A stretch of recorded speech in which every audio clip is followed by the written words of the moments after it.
You caught me. You caught me dancing. It's because I was reading this awesome book.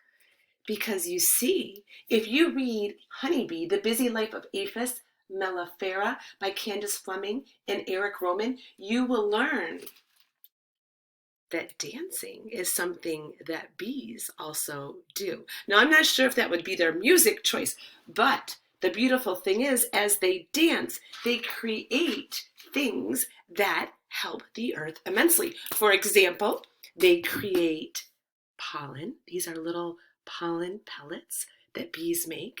And I know what else you're thinking. They also create honey. And the honey tastes different depending upon where the bees are and what kind of flowers they're pollinating. So if you would like to learn more about honeybees, who are very important for our planet and for our food sources, you definitely need to read Candace Fleming's book, Honeybee. The illustrations are captivating. It starts off with one summer morning in the nest, and you'll follow the bee through its life cycle, and you'll learn about all the things it does. Some of them are action-packed, and how important it is for our world. It's a beautiful story that I know you're going to enjoy.